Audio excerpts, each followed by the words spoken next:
I'll go into chat.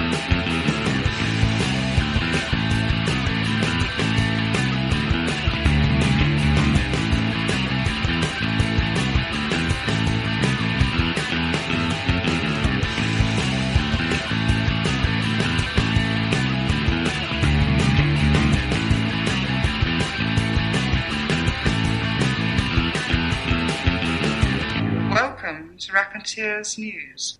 Good evening and welcome to Raconteurs News. And it's G-String Tuesday because apparently one of our most regular listeners, Mithrin, is christened Tuesday, G-String Tuesday. Apparently he listens in his socks and his G-string every night. So I hope it doesn't get too chilly when you go out for a smoke there, Mithrin, and hope you enjoy the rest of the show.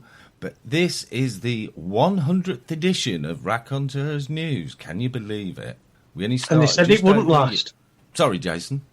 And they said it wouldn't last, eh? They did. They said it wouldn't last. So, it's great to be back. And I'd just like to thank everyone who's been involved. I'd like to thank all the guests from those last 100 episodes and everyone who's been involved with Raconteurs News throughout this last year. And I'd particularly like to thank all the people, I don't mention it too often, but we do have donations from time to time, and there's been some wonderful, generous donations from quite a few people out there. No one who's asked to be mentioned on air, so everyone out there who's donated, you know who you are. Thank you so much. You've helped us to improve and bring things on to where we are now, and hopefully with that kind of help, we'll be able to keep going that way in the future. So, you had a good week, Jace? Yeah, it's been okay. I saw my old mate Heath on New Year's Eve. It just so happened that he travelled from Newcastle, up there, up Geordieland, where Keno's from, down here, and his gig on New Year's Eve was about half a mile away from where I live. So we went across there to see him and his wife do their turn on New Year's Eve. But a little bit, I just wanted to mention... Heath has been...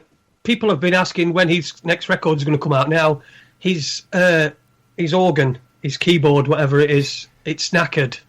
And he can't afford to replace it, so he's not doing anything at the moment. So I perhaps might, a little bit later down the line, I might put some crowdfunding thing together and see if we can get Heath an organ.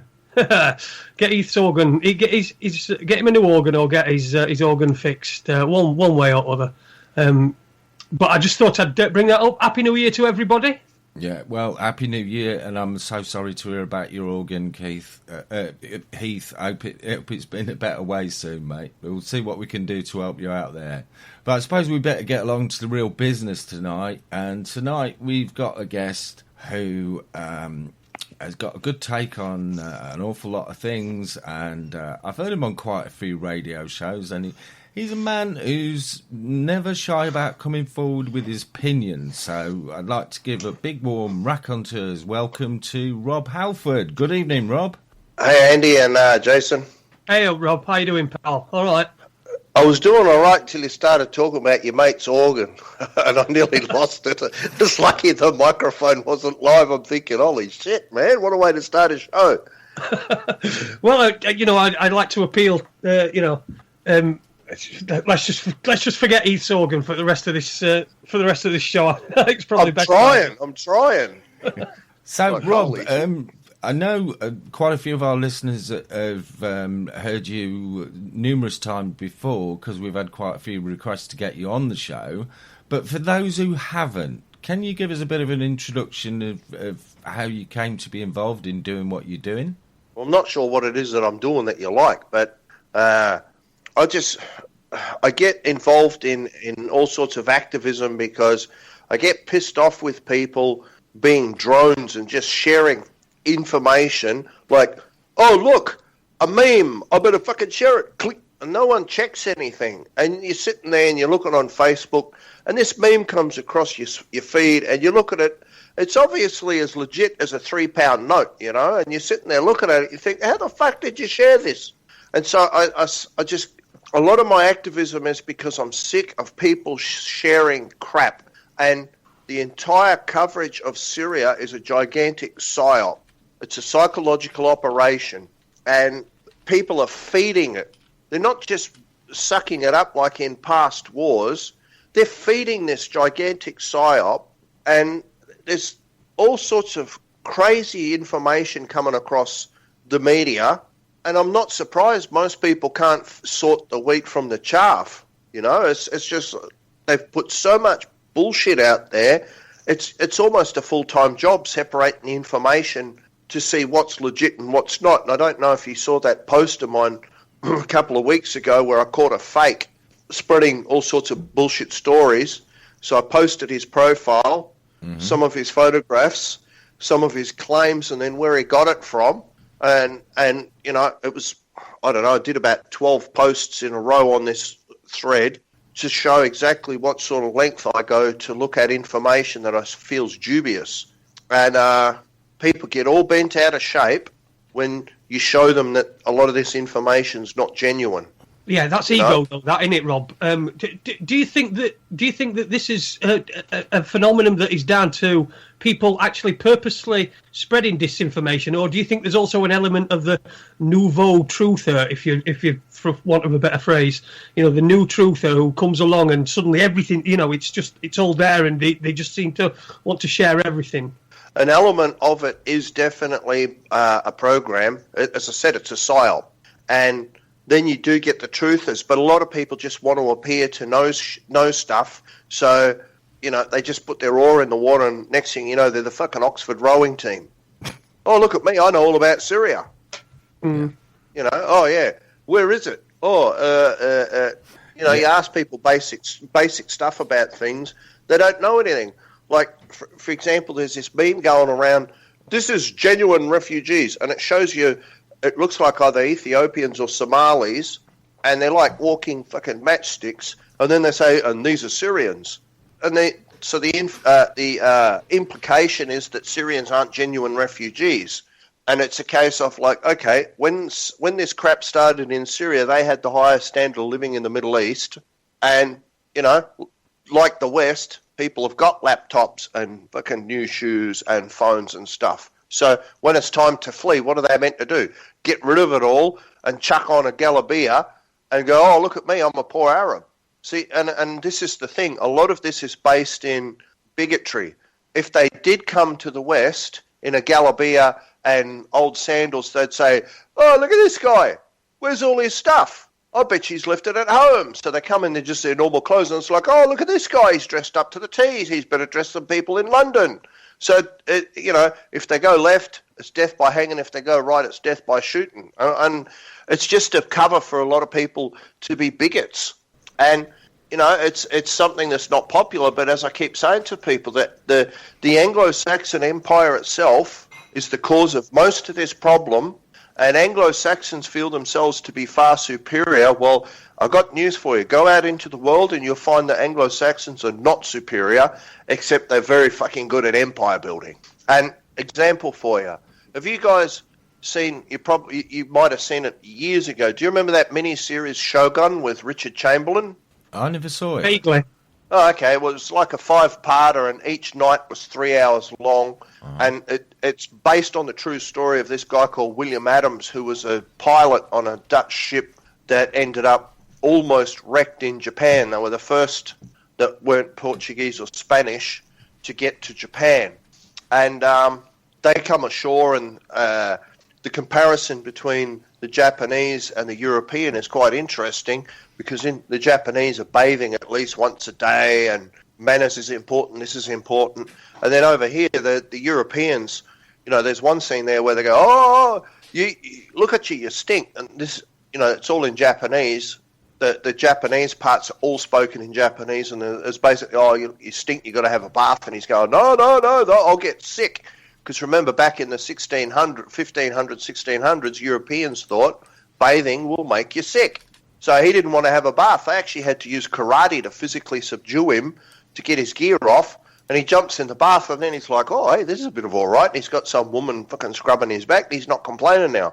So in some ways, different groups think they're superior to others, and it's all just silly, you know?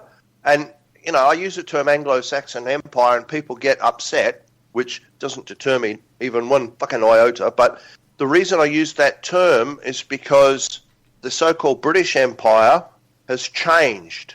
And what it's done is it's changed itself from the old image to a different one, but it's still the same thing. So you can say that it took a McDonald's sign down and took Burger King up, but it still sells burgers. America, Canada, Australia, New Zealand, all of these are still colonies. And Ireland's a perfect example. People think the Republic of Ireland's separate from Britain, but that's the people who haven't studied it. All of them are still vassals of the empire, but it's no longer an empire, you see? So it's empire in the way it operates, but not in a way that it appears. So that's why I use that terminology. Yeah, it's empire in everything but name only, isn't it? Yeah. And see, and then I say to people about, the Brits, and then the people in England think that they're British. Some of them might be. The majority of English people are not British and never have been British, and they're never going to be British. Yeah. And people say to me, well, how's that possible? Well, it's like this. Did your family benefit from the British Empire? Oh, no. We can't be fucking British then, can you? Yeah. The majority of people in the British Empire, their families ended up putting a red coat on and going to some fucking godforsaken place and getting metal bits put in them at rapid rates of, foot-pounds of velocity so that the empire could expand and take shit. I mean, you go and have a look at Rorke's Drift and Isandlwana in the Zulu Wars, and you get Welsh troops and English troops fighting at Rorke's Drift. Now, why the hell are the English and the Welsh fighting the Zulus at Rorke's Drift? Resources. Yeah. And then there's also, you go and have a look at any old regiment's colours and have a look at all the names. Balaclava. Well, what the fuck is the Light Brigade doing in Russia?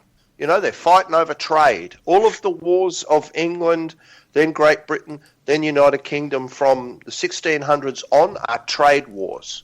The people who run the UK now and did all the way back to when it was England have got this thing called the balance of power doctrine. And what they're very cunning. What they do is they sit there and they look at the European continent and they find out, well, who's the number one competitor for English-British trade? They look at it and they go, oh, it's this guy. So what do? They get number 2, 3, 4, and 5, join forces with them, stir them up against number 1, provoke a war, bring number 1 down, and then their number 1 competitors humbled. This is why over a period of time, you'll find things like in the 1600s, they fought the Dutch, but like I said in this show, Shogun, it's based in around the period 1600, and here's an English pilot on a Dutch ship because they're allies. Then they fought the Dutch again, and they were allies with the Dutch against the Spanish and the Portuguese.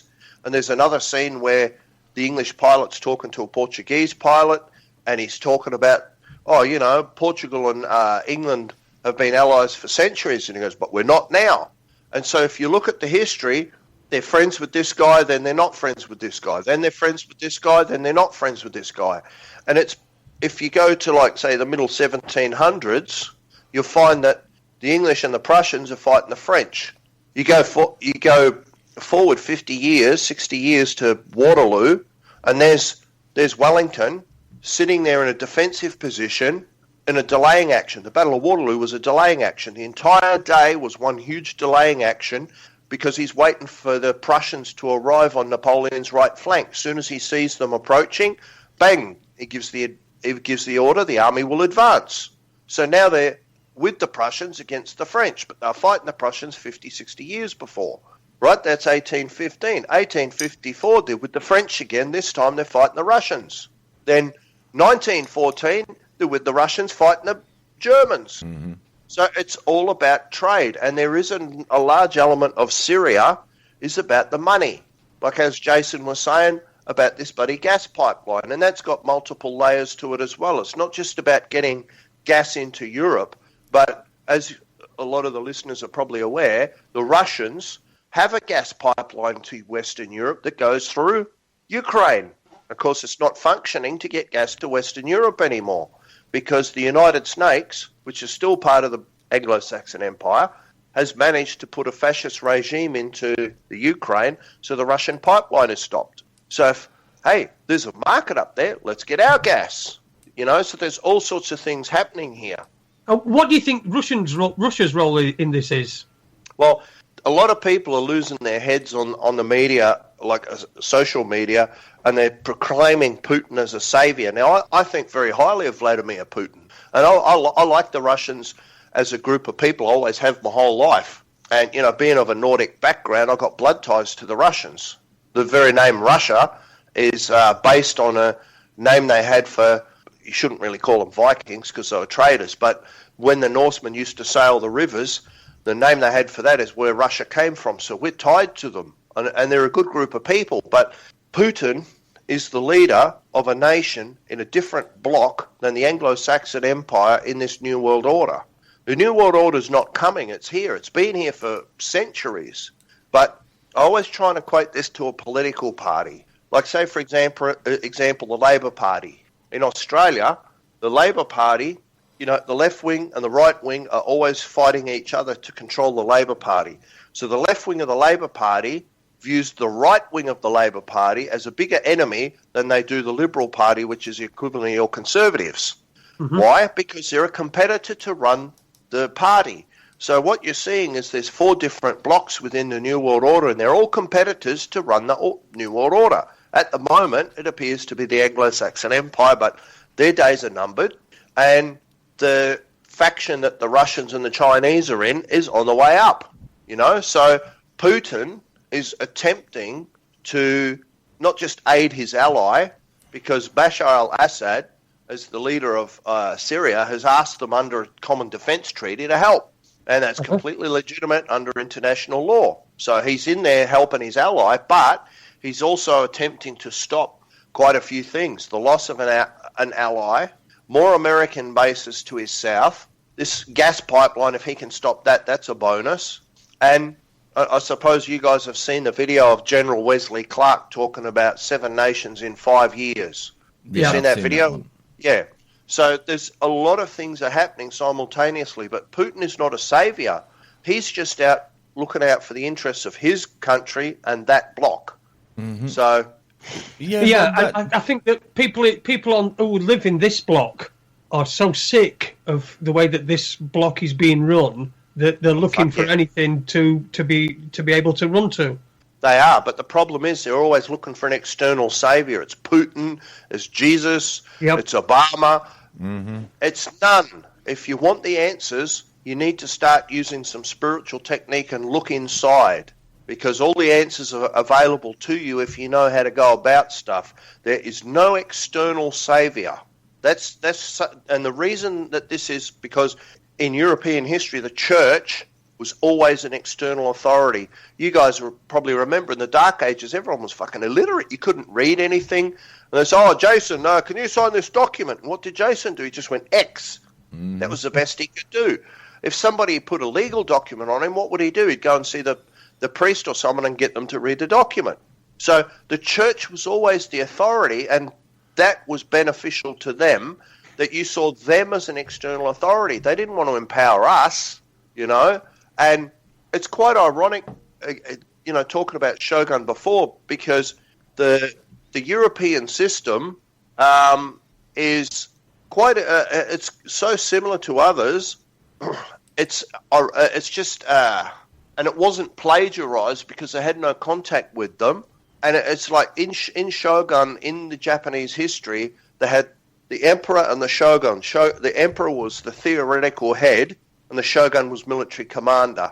The Khazars, who everyone's heard of but don't know much of, they also had a dual monarchy. They had the Kagan and the Kagan Bek, the Kagan being in charge of spiritual matters, Kagan Bek being in charge of everything else. And then in Europe, you had the Holy Roman Empire with the Holy Roman Emperor, most famous one being Charlemagne or Karl the Great. And then the Pope, he was in charge of everything, and the Pope's in charge of spiritual matters.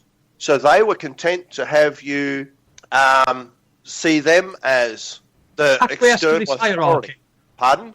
It got people they were happy that people were acquiescing to the hierarchy that they put in place. Indeed, yes. But by seeing them as an external power, it disempowers you. They are not going to empower you without a reason. Now, all of a sudden, in the 1600s, they started teaching people to read, write, and count. Why? The Industrial Revolution, and And the Midlands of England's a perfect example. Why did they need to teach people to read, write, and count? So they could operate machinery. Because they didn't give a shit yesterday. Now all of a sudden they need, look, we can teach these guys to think at a basic level. They can operate machinery and they'll make us rich. Look at the fortunes made in the Midlands of England with industrial machinery. Whether it was the milling of cotton, whether it was smelting of metals, whatever it was. So they don't want you empowered, and guess what? They still don't. Well, of course not, which is why people are educated to the point where they can just about manage to do a menial task, and then others go on and get a university degree, which is just essentially just training. It's not an education. You know what it is? A university degree, and I'm actually waiting to see if I'm going back to law school yet, but even so, let me tell you this. A university degree tells me one thing about you, and one thing only. You are capable of passing the tests that they set to get that certificate. That's all. Yeah. I've been in court against government lawyers and flogged the pants off of them. And I flogged the biggest engineering firm in the Southern Hemisphere in a case for a friend, and it was a total screw up. He gave it to me. He said, "Can you help me?" I said, "Yep." I did the paperwork. They settled out of court as soon as the paperwork was served on them. So just because you got a law degree, that doesn't mean anything. It just means you've passed the tests. Yeah. Big deal. So what? The ultimate, see, it's like going back to the army. When I was in the army, everything revolves around, can you actually put this into practice? You go and do a weapons course, and they teach you all the statistics. Right, this is an L1A1 self-loading rifle. It weighs fucking this much.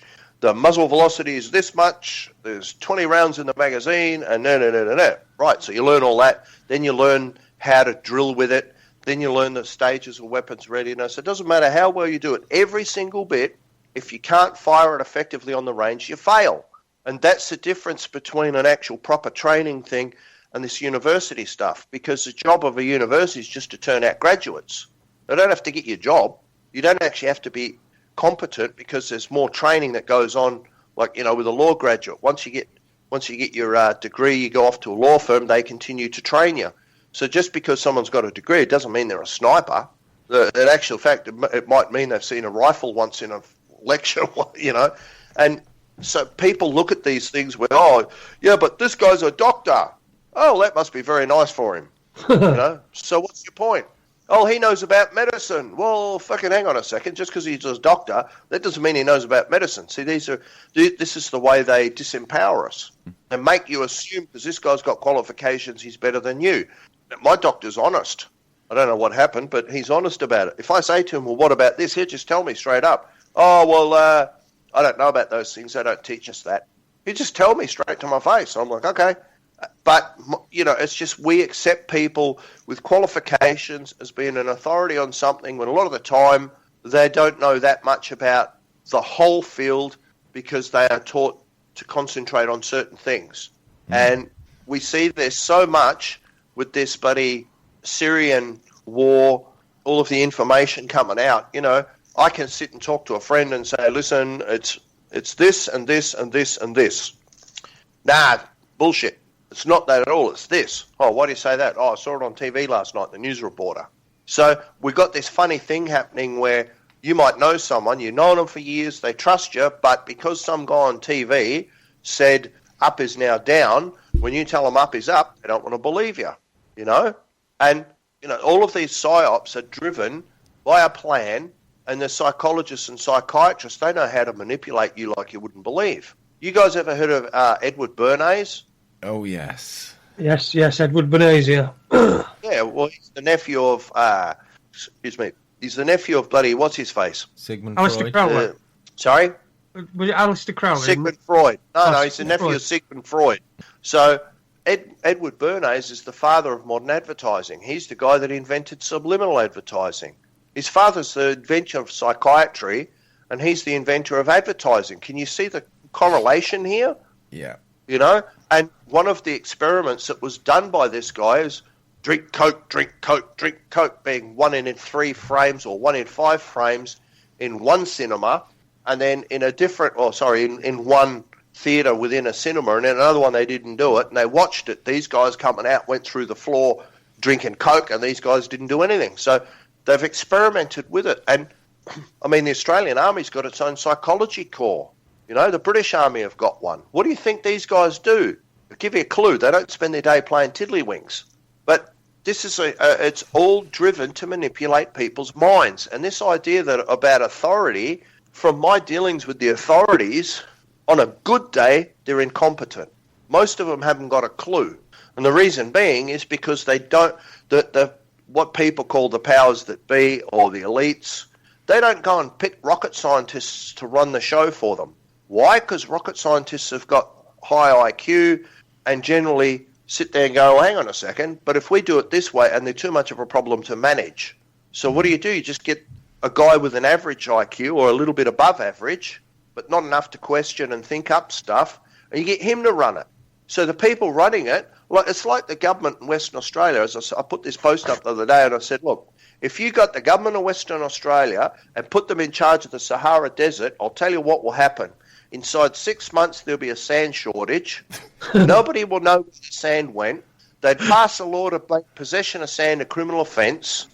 They'd then put a levy on everybody to get the sand back, and then they'd spend a shitload of money with a PR firm to tell you what a great job they are at conserving sand. Yeah.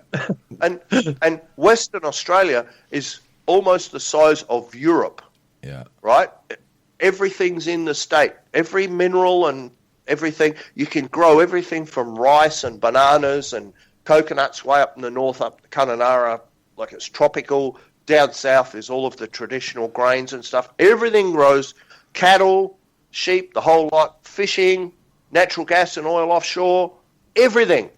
They're the most affluent state in Australia, and they always operate at a loss. That's how this works. You just go and get people who will do what you tell them. And then you get some numbnut who's the Prime Minister. And people think, well, you know, all these MPs, oh, they're the best guy for the job. No! The guy that's an MP, he was the guy that was pre-selected by the party. Why? Because he's the most ruthless in that seat. He's the guy that went and pulled all of the deals behind the scenes. He's probably not qualified for the job at all. So then you get a situation where all these ruthless people pull all the deals, scuttle their opposition, they get pre-selected, they get elected. Then you go and look at the cabinet. So you got like a health minister, transport minister, this.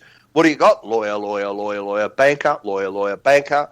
I can see how a banker's going to make a fucking good health minister. Not. And the whole system is based on incompetence, but just enough that they can run the machines.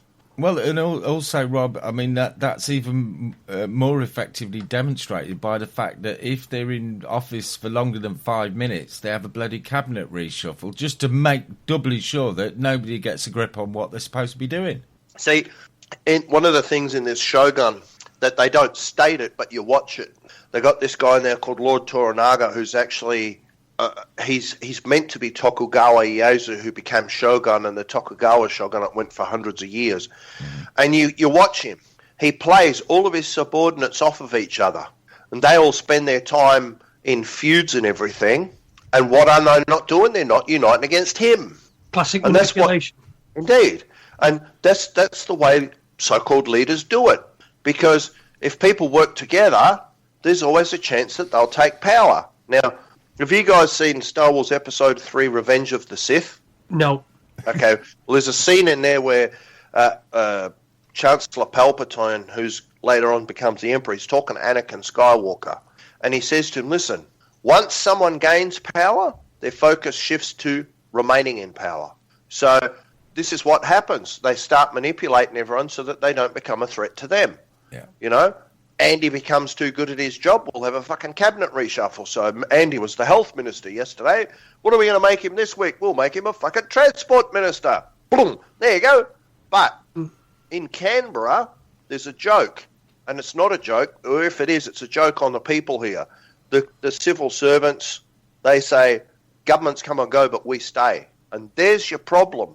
In the civil service, you can't fire people. So what do? You promote them. So the incompetence goes higher and higher, you know, and the entire Westminster system is a blot on human history. Yeah.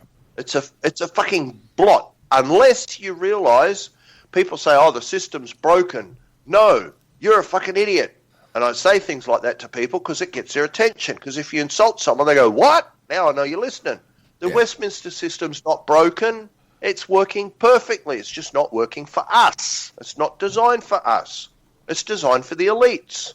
And all of this bigotry and stuff, do you know how dumb that is? You go and have a look at the Queen. Well, good job fucking looking at her at the moment because she's hidden away somewhere. But you go and have a look at the Queen. One of her best mates is Robert Mugabe. Yeah. That guy's that black, you have to have an infrared paint on him. You won't be able to see him at night time. He's a communist. Hang on a fucking second. How can he be a communist?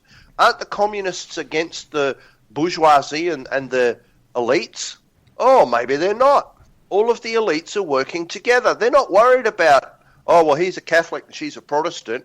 Oh, he's a Jew and that one's a Muslim. He's black and she's white. That's for us. Yeah. That's to keep us divided, just like before. You keep everyone fighting each other, they can't unite against you. It's the same fucking strategy. And people are dumb. And you watch with all this information about Syria, it's the same thing. Somebody's actually in East Aleppo right now and they say, oh, it's this. Oh, she's lying. Okay, well, this guy's sitting in fucking London saying that someone in East Aleppo's lying. Yeah. Why? Because her story's not convenient for you. And so people are it's just crazy. So we're in this paradigm that's quite interesting. We've got access to more information than at any other time in recorded history, right? We're in an information age, but not in a knowledge age. Perfect example, people on Facebook who want to talk about law. And so I just say, right, you got a Facebook law degree, fuck off. You wouldn't know the law if I shoved a legal dictionary up your bum. And they don't. And there's so much discussion about so many things, and it's all crap, which is where I get hardline on this. You're following a dead-end road, and people go, oh, what the fuck would you know? Oh, don't worry about me. I just did that 10 years ago and tried it, and it doesn't work. But, hey, by all means, go and waste your time and get yourself in trouble. You know, and you warn people, but they don't want to listen. So they go and try something out. They do it in the court, and you know what happens? They get sectioned under the Mental Health Act, and they go and do a week in a fucking psych ward. Yes, we've had that. So, you know, this is why I'm hardline on information. Information's like ammunition. If you were fighting on the front line, you got to make sure your ammunition's good quality. You get crap, you might as well just turn the rifle around and use it as a club. And if the other guy's got good ammo, you're going to die today. Do you want to die? No? Well, get fucking good information, you know? I mean, I don't have to tell you guys that. You're not doing a radio show because you're bored. You're doing it to get information out, you know? So it pisses me off with people spreading all this crap. Yeah. I get into the odd confrontation and verbal shit fight with them as well, but that's only on a daily basis. Oh, yeah. Yeah, I'd love to see some of your spats on Facebook. They can be quite amusing sometimes, Rob. I see quite a few people run away with a tail between their legs quite quickly. Well, it's just... I don't have any time for ego. I don't have to prove I'm better than anybody else, or I know more than them, or, hey, I've got special friends. I've got no time for all that shit. The only one I'm interested in being better than is the me of yesterday. I'm not interested in any of this other shit. And people come along, and I put something up, and then all the accusations begin. Oh, you're just trying to big note yourself. Oh, it's this and it's that. And I'm like, oh, okay. And I've got a rule on Facebook. It doesn't matter who you are and your relationship to me, you can be sent to fucking Cactus City. I'll unfriend and block anyone if they want to be assholes. Family, not a problem. Friends, it doesn't matter. There is no limit to who will get that treatment. If you're going to be an asshole, I'll treat you that way. I'll send you on a one-way ticket to Cactus City. So it's not about competition. It's about sharing good information so people can appraise what's happening. That's all. And then the people that are trolling you, that's about ego as well, isn't it? That's part of the ego's the biggest problem that we've got, is because you get people that are posting, like you said, bad information or information, or people on the law who post things on Facebook without even looking into it themselves and finding out what's real and what's not real. The number of times that I've said to people said to somebody, look, been nice and just said, actually, that's not what you're saying it is, and this proves it. But a case in point was a picture of Jimmy Savile and Prince Charles, and what was purported to be Thomas Hamilton, the Dunblane shooter, when actually it wasn't. It was a politician guy. It wasn't Thomas Hamilton, but this was being hawked all over Facebook. Yeah. And I just mentioned to somebody and said, actually, that's not Thomas Hamilton. And he said, yes, it is. Yes, it came back at me really nastily. And I then pointed out I put up a link to the article that it had come from, where it clearly said it was, Jimmy Savile, Prince Charles, and this other politician guy. Yeah, well, I had the same thing yesterday. And this is the thing, you can tell who the drones on your list are because they're sharing the same shit. Please copy and paste this to your wall. How about fuck off? Does that sound really good? And they share the same shit. And yesterday, I got this one coming up, and it's Hitler with his arm around Jesse Owens. Now, I know it's fake because he never met Jesse Owens at any stage. However, he never snubbed him. People say, he didn't shake Jesse Owens' hand. That's true. But he didn't shake anybody's hand because he said that the government and the Olympics were separate, and he never snubbed Jesse Owens. And I've read Jesse Owens' own words on it. So the chance that this photo of Jesse Owens with Hitler, and Hitler's got his arm around him smiling, it's fucking Photoshop. And I said that. People start getting upset. And they don't have the IQ to do something simple. Do you know what you do? Right-click on the fucking photograph, open it in a new tab. It will take you to the original post. Then all you do is look at the comments, because if it's been around a little while, guaranteed other people have put stuff in there. What happens? I open this picture of Hitler and Jesse Owens. I go down, boom, there's the original picture. Hitler's standing there. He doesn't have his arm around anyone. He's talking to officers on the Eastern Front. Go a bit further down. There's the picture of Jesse Owens. It's fucking Photoshop. So some numbnut comes back and's arguing. I said, hey, right-click and fucking open it and read for yourself. Oh, what are you, some sort of authority on Hitler and all this and this? It so happens, yes, I do know a fair bit about that, and I'm happy to debate anyone, anywhere, at any time. But just use your fucking brain. Oh, sorry, brain. Yes, you've got to have one implanted into your noggin first. It's something as simple as a fucking picture that's fake, and they can't even go, oh, I wonder if that's real or not. Like you're saying, they don't. And then when you say something, oh, that's a fake pic, they react as if they said, oh, by the way, Andy, your mum. It's like, what? That's why I'm saying we're in an information age, but not a fucking knowledge age. Yeah. You know, and it's like swimming through a sewer. It literally is. Just looking at all this information, it's like you're trying to breaststroke through a fucking sewer. Unbelievable. Mm-hmm. Yeah, we've been hearing a few stories recently coming out of Australia.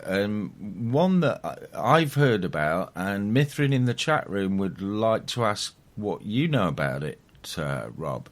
And that's the recent thunder asthma outbreaks in Sydney. And Melbourne. Yeah, I got it. Right. I actually got it one night. I was sitting here, and I've got something in my lungs at the moment which comes and goes.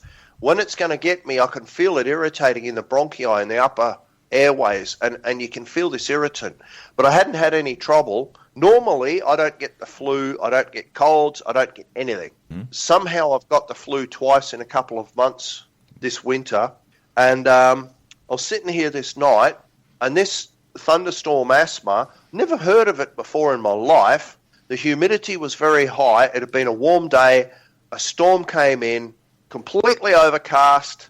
It started to drizzle. Bang! I got this, and I couldn't breathe. And when I went to bed later, I was almost to the point where I couldn't breathe at all. Now, in Melbourne, they had 900 people taken to hospital with this thunderstorm asthma. I think something like half a dozen of them died. And it was very, very interesting because it got to the point where all of the ambulances were taken up. There were no ambulances free, and the police and the fire brigade had to ferry people to hospital. So if there ever is a genuine terrorist attack in Melbourne, we're in deep shit. So I've never heard of this before. 900 people copped it in one day. Wow. So whether this is genuine or not, I don't know.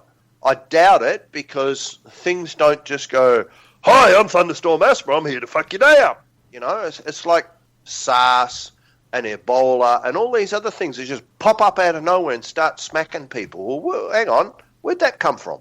Yeah. So I don't know. This may be genuine. There may actually be a thunderstorm asthma that's been known about for 45 years or something. I've never heard of it.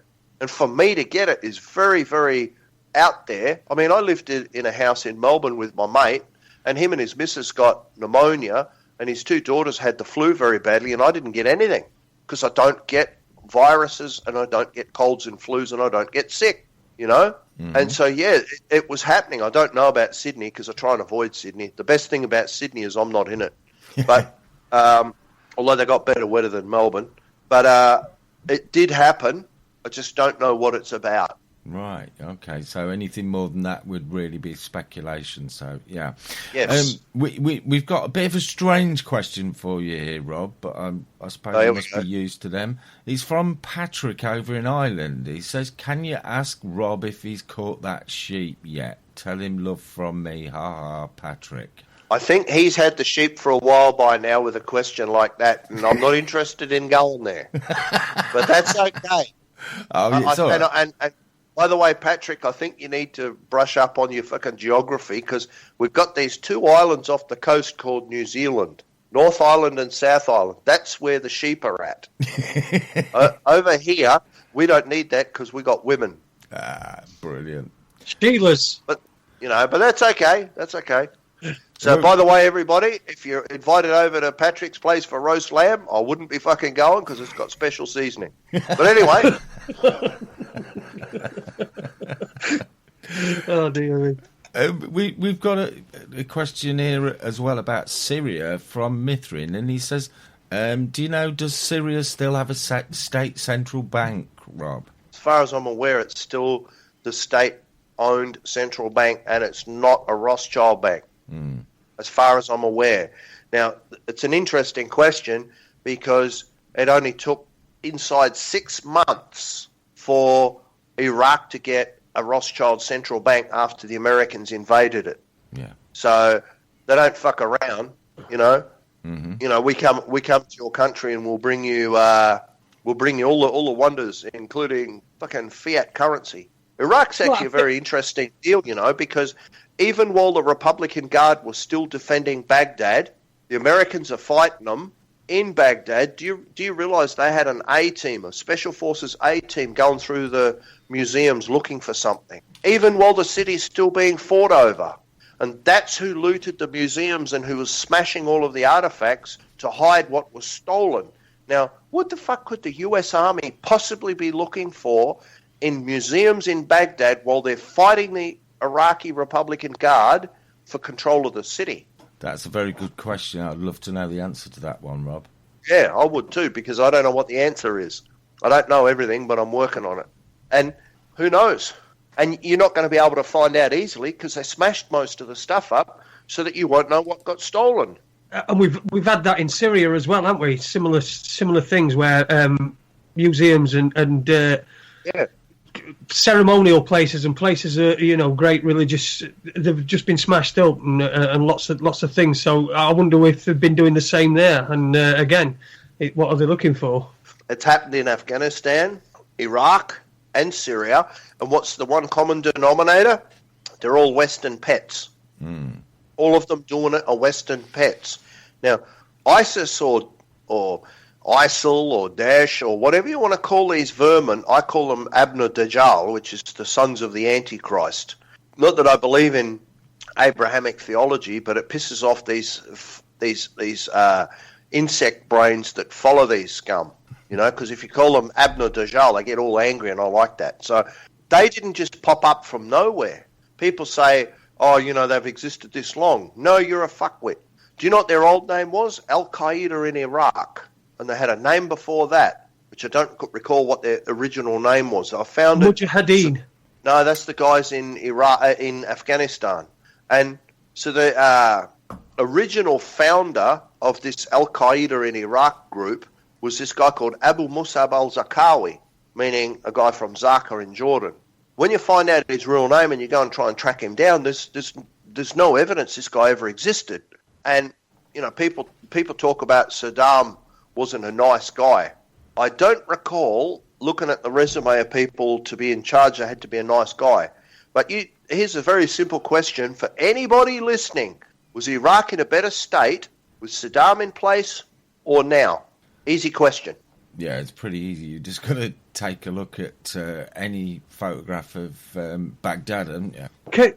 You know, you were talking about Zarqawi earlier on. Isn't that the guy that was the main suspect in the 7/7 investigation, and then later turned out to be have ties to MI6 or MI5? Not that I know of. The guy you're thinking of was a sheikh and an Islamic cleric. Zarqawi wasn't. You're talking. In fact, I think the guy was blind. Wasn't he blind? That cleric? No. Google it. No, it's a different one. It's Abu Musab al-Zarqawi. Yeah. And if you look on videos, you'll find a Fox News report which links him with the intelligence services. Yeah, well, that's not really hard because most of these groups are Western pets, as I said. And, you know, Iraq, Syria, all of these countries, people say, oh, you know, they've always been fighting, it's always been this. They haven't always been fighting. But what people don't realise is that you never trust the British government, right? If you're going to trust the British government, you're dumb. And you're fatally dumb. Even the English people shouldn't trust the British government, or in fact, especially the English, because you're the guys that are going to put uniforms on and go, here you go, Andy and fucking Jason, welcome to the Royal Marines, and they can go and kill that guy over there. See, that guy, we don't like him. I wouldn't trust the British government. Now, do you recall the movie Lawrence of Arabia with Peter O'Toole from 1962? I've seen it. I don't remember it that well. It's one of the bestest movies of all time, man. You got to see it. It's just brilliant. The acting. This is back when they actually made proper movies. Yeah. Not just you know, special effects with a story tacked on later and wooden acting. But this was a brilliant movie, and there's one scene in there where Peter O'Toole is talking to Alec Guinness. And Alec Guinness is playing the Sharif of the Hijaz, which is the west coast of Saudi Arabia. Oh. And he's saying, listen, the British government has told me to come out here and have a chat to you guys. If you help us to fight the Ottomans, and all you Bedouin characters get together and you join forces with us and you fight them and tie down troops, we'll give you all this land, you can form your own nation. And so you know, Alec Guinness saying, oh, that sounds like a good deal. What about this Sykes-Picot agreement?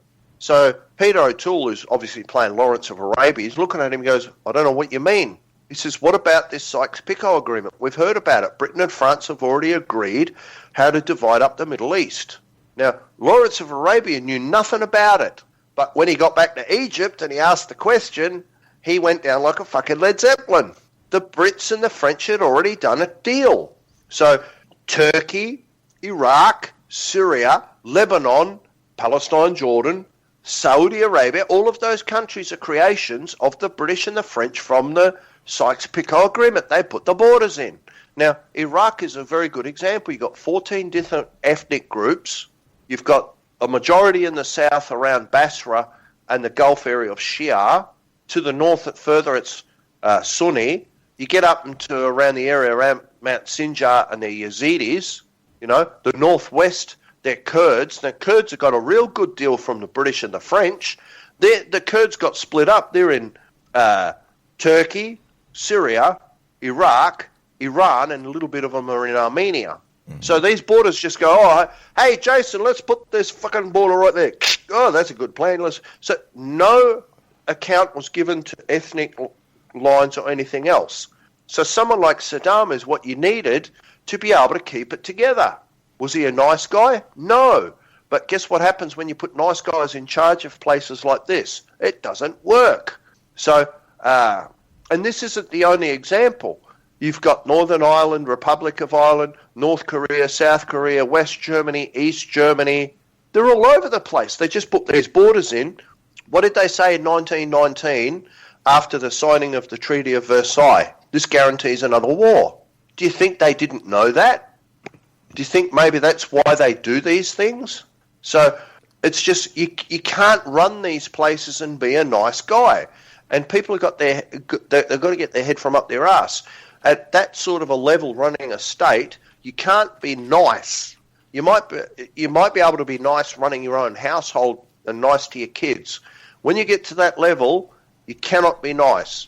Why not? Because there's a never-ending list of compromises you've got to make to be nice and to run the state. Next thing you know, you don't have a state. So Iraq had the highest standard of living in the whole Arab world until the Americans arrived. Then Libya had a very high standard of living until NATO arrived. Then Syria had the highest standard of living until all the Western pets and the Americans and the Brits and the French and all the other vermin that are attacking it arrived. Australia and Britain and France are all war criminals right now.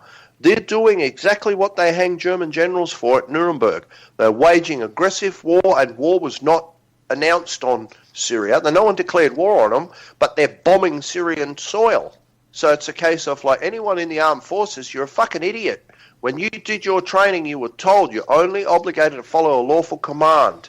And you should know that under the Hague Conventions and the Geneva Conventions, what you're doing is illegal. Why the fuck are you doing it? Why are you doing this? I can tell you what would have happened to me if they had tried to deploy me to Iraq when I was in the army. I'd already got out. If they had tried to deploy me, I would have told them get fucked, and they would have stuck me in the Defence Force Correction Establishment in Holsworthy. And I would have sat there and I would have said, no, not doing it. It's illegal. And see, it's all well and good today because the government says you've got to do this and you've got immunity. What happens when the government falls and they haul you up? They go, right, Andy, didn't you get taught that Geneva Convention and Hague Convention says this? Yeah, I got taught that. And what about this? Yeah, I got taught that. What were you doing? Oh, I was following orders. Burp, sorry, that's not a valid excuse. You got another one? Oh, well, I had to pay my bills. Burp, not a valid excuse. Guess what? You're going to get a new tie. Yeah. A fucking one made of hemp. And you deserve it. You are instructed in military law in the military. And they tell you you're only obligated to follow a lawful command. So we've got squadrons of the Royal Australian Air Force bombing right now. And I've said to people, I hope the Russians shoot them down. And they're like, oh, what sort of patriot are you? And I'm not a patriot. I'm not a patriot at all. All of these nations are artificial entities. And they're using them like pawns on a chessboard to move them around and fight each other off, right? And I've got more in common with the common man in each country in the world than I do with the elites in Australia. So why would I be against the common man in any other country? What, because he's got a different religion or a fucking different flag? Or no, fuck that. I'm not interested in all of that. We've got one common enemy, and that's the elites. Anyone other than that, if you think you've got an enemy and it's not them, you're on drugs, or you should be. Thanks for that, Rob. Yeah, that very wise words there, mate. I noticed we've just come up to the end of the first hour there. So okay. What we normally do at this stage is we play a little music, and that gives us a chance to freshen up, grab a cup or whatever we need to do. And I gather you're a bit of a rock fan, Rob. So I've sorted out something from a few guys from the northeast of England, who I'm reliably informed by Ken are the greatest rock band in the world. So I hope you enjoy this. We'll be back in a few minutes. Here's one from The Force.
welcome back to Raconteurs News.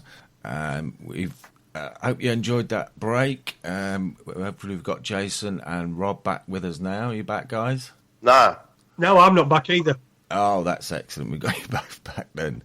Yeah, I could see you two were happy having a bit of a conflab in the break. Unfortunately, with this new setup we got, I couldn't hear you. So otherwise, if I could hear you, the listeners have been able to hear you. Yeah. Okay. You want to repeat what you're saying to me, Jason? Yeah, I was just saying. Andy. Yeah, we've got an echo now, Andy. Really bad echo. I don't know if. Oh, that's weird. Oh, it seemed to have gone now.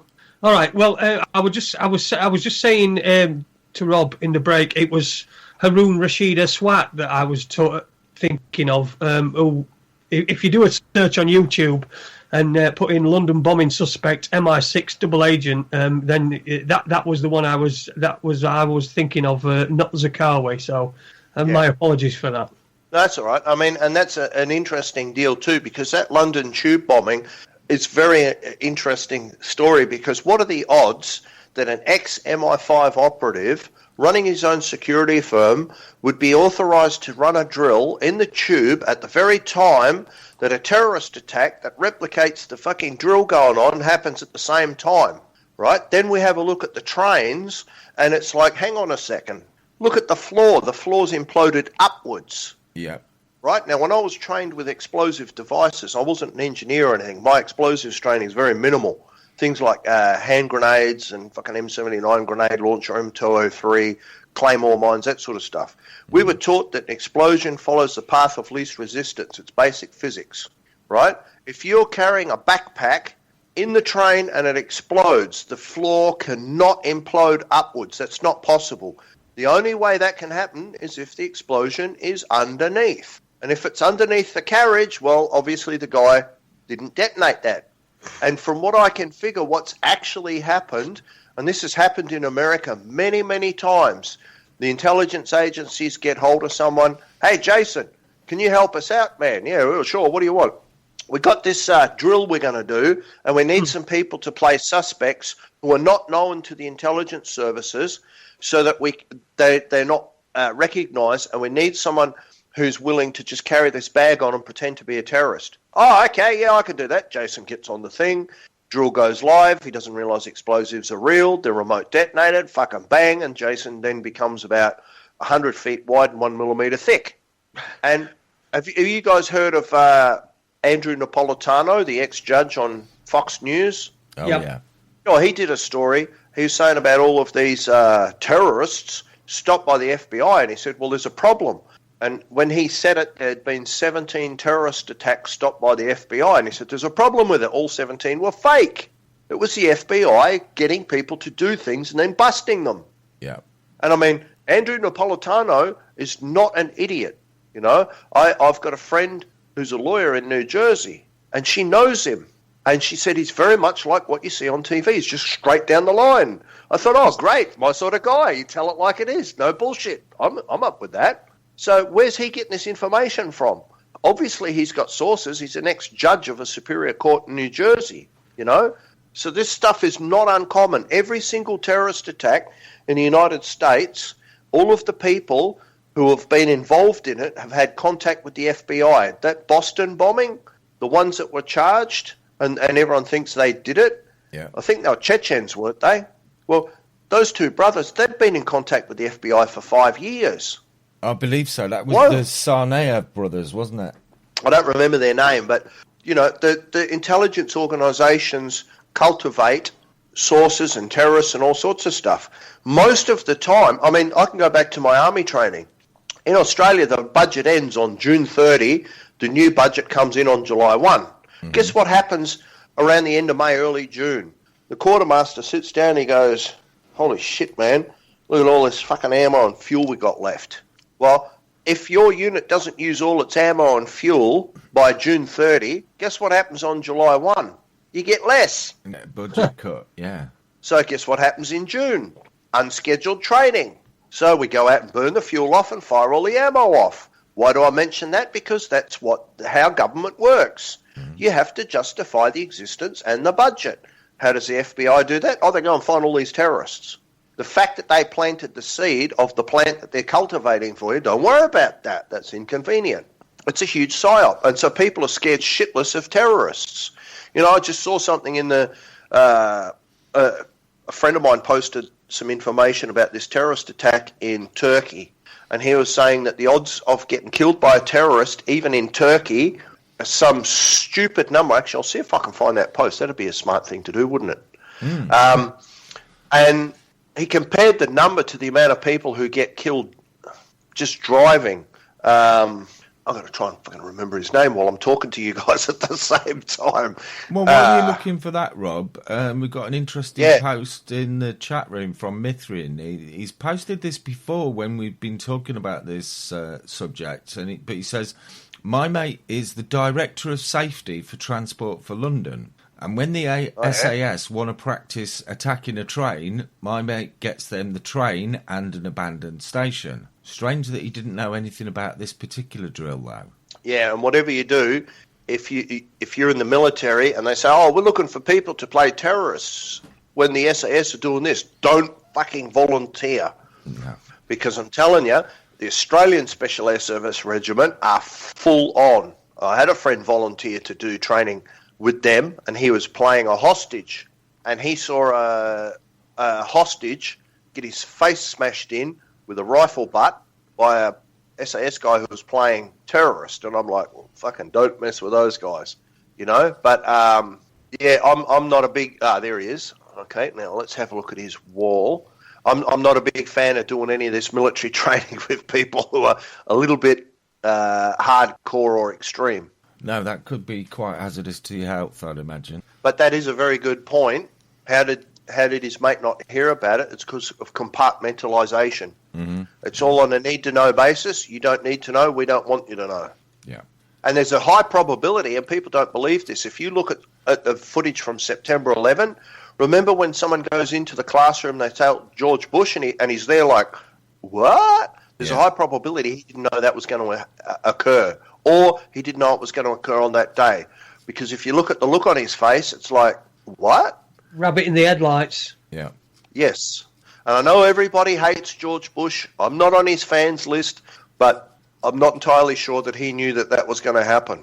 And while I'm looking at this wall here, I saw an interesting interview with George Bush one night, and it was on American 60 Minutes, and I watched it, and it was like, hang on a second, what the fuck's going on? That's George Bush. This guy was intelligent, he was charming, he was funny, and it was a brilliant interview. And I said to my mother, that was George Bush. Who the fuck is that? Because George Bush is a cretin. Yeah. I mean, if I was Trump, I'd hang around with George Bush because he'd make Trump look good. But, you know, it's just, who the fuck was that in that interview? It was definitely George Bush. So who's the other one that's running around going, you know, the guy that can, if you gave him a written script, he could probably get about 4 words strung together in a week. Who's that guy then? So I just found it to be very interesting.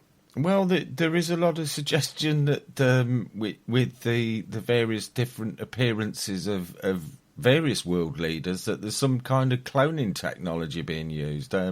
Any thoughts on that one, Rob, or is that a bit too woo-woo for you? I don't know, because I've seen many people have got doubles. I mean, Hitler had doubles, and it's not uncommon. When what's her name again? Hillary Clinton was on the electoral trail, there were allegations that some of the Hillary Clintons out there were not her, they were doubles. And I looked into that a little bit, and it looked like there actually was some legs to the story.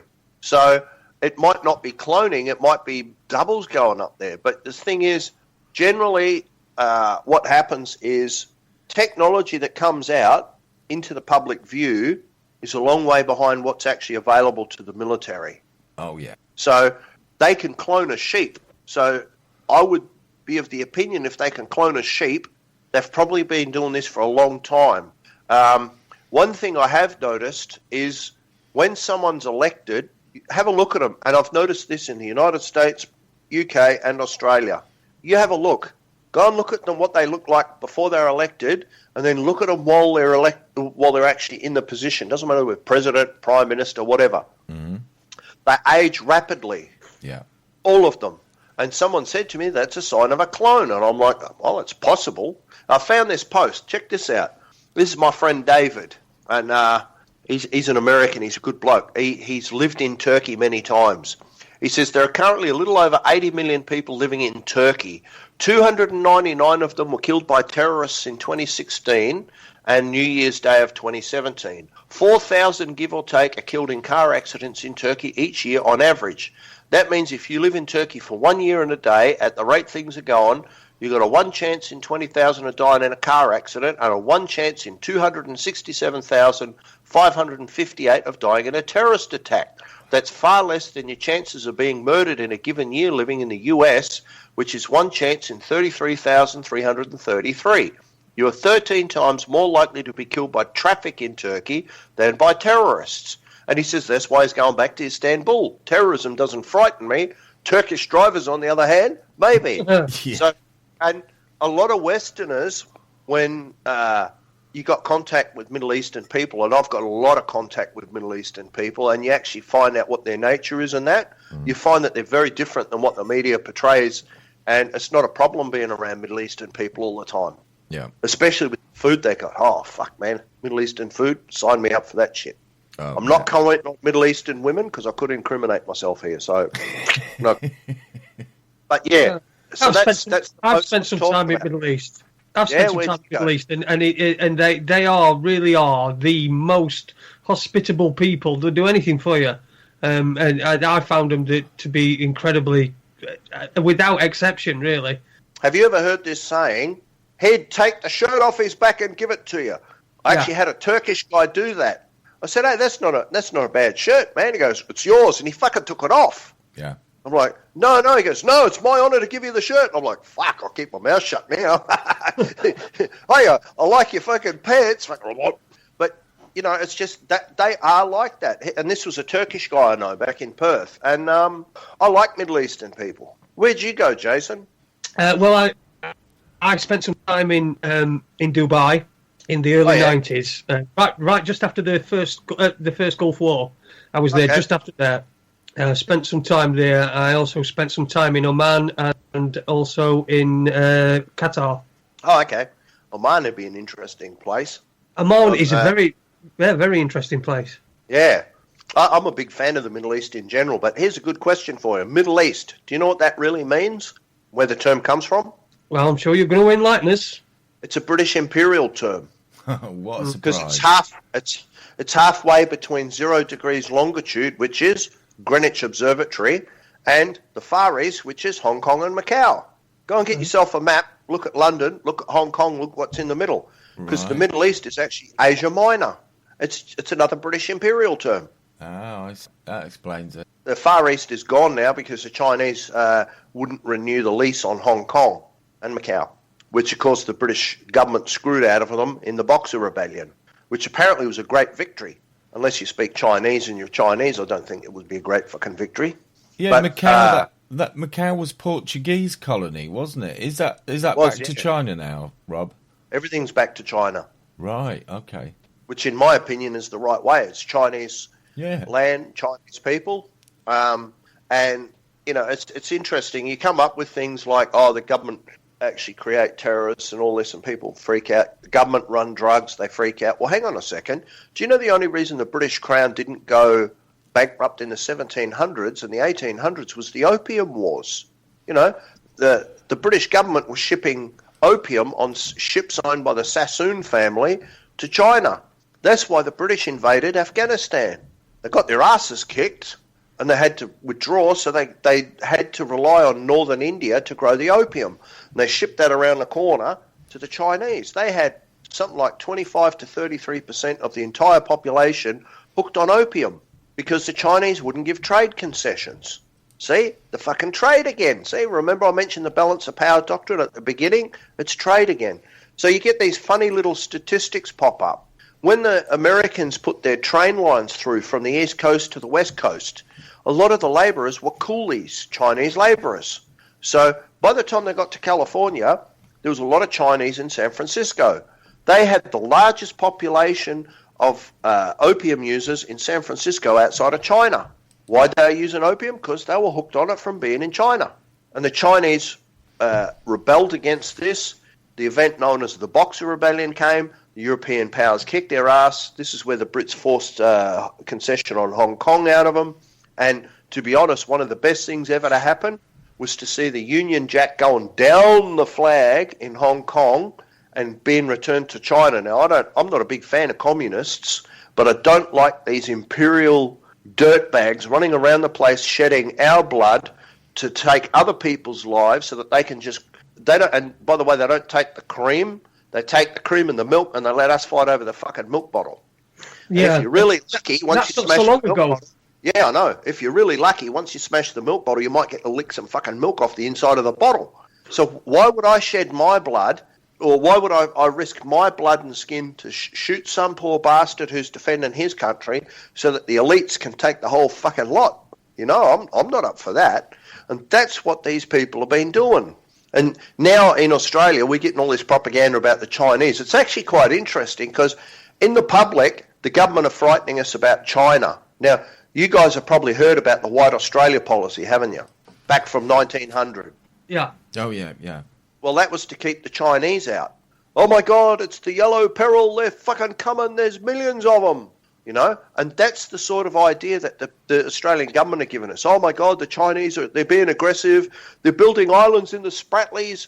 Oh, my God, it's the fucking Chinese. It's almost like they're trying to bring the White Australia policy back. Guess what's going on in the private? Cabinet members are being bribed. They're selling it from under us. Yeah. So they're in the public, they're going, oh my God, the Chinese, and everyone's freaking out. And in the private, they're being bribed openly. No one's doing anything. And I had this with a friend of mine a couple of weeks ago, but the Chinese are being aggressive. And I'm like, well, hang on a second. The Chinese don't have a history of aggression. This is a nation that thousands of years ago built a wall all the way across their western border to keep everyone out. You know, they didn't go to war and say, oh, we'll go over and we'll fuck this guy up, we'll get that guy, we'll smash. No, they built a wall to keep them out. And then they just sat behind their wall. That's not aggressive. They don't have a history of invading people. And then they say, oh, well, what about the Spratly Islands? And I said to them, yeah, they're building these islands up, they're putting runways on them, and they're putting surface-to-surface missiles on them. I just hope they're putting surface-to-air missiles. I just hope they're putting surface-to-surface missiles on them as well. You know what it's for? It's to keep US carrier battle groups as far away from the Chinese mainland as possible. That's smart thinking. Yeah. You let a US carrier battle group too close to your coastline, you've got a big problem today. You know, so if I was a Chinese, I'd be building the Spratly Islands up too. And do you know what I'd put on them? I'd put sunburn missiles. They're actually called Mosquito. It's a Russian missile, and one of these they're hypersonic, and they've you got virtually no chance of intercepting them. One of them can crack an aircraft carrier. I'd have them all over the fucking islands. The Americans only got 10 carrier battle groups. You take a couple of them out, and public opinion at home will go, war's over. And yep. The Americans have got this false idea that they've got this brilliant military. Well, from having exposure to the US military, on a good day, if they were given a fucking instruction book and they had someone there to show them how to do it, they might be able to fight their way out of a wet paper bag. Why are they so effective? Because they have superior air power and they've got numbers. If they come up against someone competent like the Russians, they're going to get an absolute flogging. I'm telling you, they'll get flogged. The Russians are smart people, and they don't deal with things like everyone else. And there's a very amusing meme on Facebook about how many millions of dollars the Americans spent trying to develop a pen that would write in space, and the Russians said, fuck it, they used a pencil. That's how it works, you know. And so a perfect example, I'll get back to this, what I was saying in a sec. Perfect example, 1978, a MiG-25 landed in Japan, a Russian defector. Now, you've got to understand, in the old Soviet Union days, and probably still today, there were two levels of equipment, right? So there's two types of MiG-25. There's export version and there's home version. The export version, not that great. What's a perfect example? Like, say, for example, some of the tanks. The tanks have manual load. The export version will have manual load. The home ones have got an auto loader. Rate of fire is higher, one crew member less, all this sort of stuff. Anyway, this MiG-25 lands, they pull it apart, and they laugh. You know why? Because it doesn't have circuitry like the others. It's got valves involved in its avionics. And everyone's going, oh, look at these fucking stupid Soviets. They're fucking backwards. They got valves. Ha, ha, ha, ha, ha. Somebody turned up and says, hey, guys, I'd stop laughing if I were you. Oh, why is that? Well, for one thing, look at the size of these valves. These are miniature compared to what they were, 20, 30 years ago. Oh, and by the way, do you know what EMP is? No. Oh, yeah, electromagnetic pulse. Yeah, it's generated by nuclear explosion. Burns out circuitry. It doesn't fucking burn out valves. So, guess what? A MiG-25 is capable of operating in an environment of nuclear strikes. And everyone went, oh. All of a sudden, they don't look as dumb as what they did yesterday. So, the Americans, the hunter-killer subs, SSNs, nuclear hunter-killer submarines, have a titanium external hull. During the Soviet era, guess who the only country in the world you could get titanium from? The Soviet Union. So American subs have got titanium hulls from the Soviet Union. Or they didn't get the hull from them, but they got the titanium. So, again, the elites are working together against us. No Cold War means no profits, no this, no that. So, anyway, what was I telling you about the Chinese? Yes, so the US military couldn't fight their way out of a wet paper bag. I've seen them do shit, and I'm like, oh, my God. Do you know, it's going to happen. There will be a war between China and the United States. For China to win, they have to hold out for whatever the number is. I estimate it to be 3 months. On day one of the war, they need to demand payment of the US debt. Not even all of it, maybe a third, maybe half, whatever, right? And then they need to hold out for 3 months. Because what will happen is they say, righto, Jason, give us the money. Oh, I haven't got it. You know what's going to happen? The stock market will go, the US dollar will go, and they hold out for 3 months while the US military war machine expends its ammo, its fuel, its food, its medical supplies, and then they can't buy more. Do you know what a war machine is with no ammo and nothing else? It's a mass of humans. So can China beat America? Yes, they can. And that's without resorting to nuclear weapons. But guess who China has in their corner? They've got these other guys called the Russians. And you don't want to fuck with those guys. They Sun Tzu in The Art of War? Yeah. In that he says, where there's strength, show weakness. Where there's weakness, show strength. The Russians are the masters of that. Everyone in the West thinks the Russian military is crap. Yeah, they do, don't they? Yeah. We just had some go past us in the English Channel, and there were all sorts of mocking in media about them. That one of them were on fire, and there was smoke coming out of them, and all this sort of rubbish. I think that was the Admiral Kuznetsov, wasn't it? I don't know. Carrier. It might have been. I know it was the Russian carrier. I'm just trying to find out her name. So we've had the Russians riding past. I wish I'd known. I'd have leant out the window and said hello, Jason, as they went past. It is. It's Admiral Kuznetsov. And I know exactly what Jason's talking about because they were making fun of it, and the Royal Navy said they were going to fucking intercept it, and it's like, well, no, you won't, because that's an international waterway and that's an act of war. And she's an old ship. She makes a lot of fucking exhaust. They've had some problems with her in the Gulf. Not fucking Gulf. In the Mediterranean, they've lost a few aircraft doing recovery missions, like, where they launch planes and recover them. They've lost a few planes because the Russians are not as experienced at carrier battle group warfare as the Americans are. But guess what happened after she got to the Mediterranean? A submarine got into the Med, a Russian submarine. And guess what? She's designed to attack carriers. And there was a big kerfuffle because the Americans lost it. They had 2 carrier battle groups trying to find her, and they didn't. And I'm thinking, well, that's interesting because the Mediterranean's quite shallow. It's not optimal area for submarine warfare, and you lost this guy, and they were chasing this Russian submarine. Now, having been in armoured reconnaissance, I know a little bit about Russian equipment, and not just what the Australian Army taught me. I've looked into it more myself, and their equipment is a lot of the time better than what ours is. Like when Australia went to Vietnam, in August 1966, there was a battle called Long Tan, and the North Vietnamese army and the Viet Cong that we faced at Long Tan were better armed than us, better trained than us. Their equipment was far better, and the only reason that they lost was because of US air power and Australian artillery. I mean, there was 3,000 of them and 108 of our guys on the battlefield. There was just one company of Australians and 2 regiments of Vietnamese. But they were far better armed and trained and had better morale than we did. But that, if you watch American war movies, you wouldn't think that, would you? You'd think, oh, they're stupid, they're cowards, and they've got pop guns, because everyone opposes the West in war movies.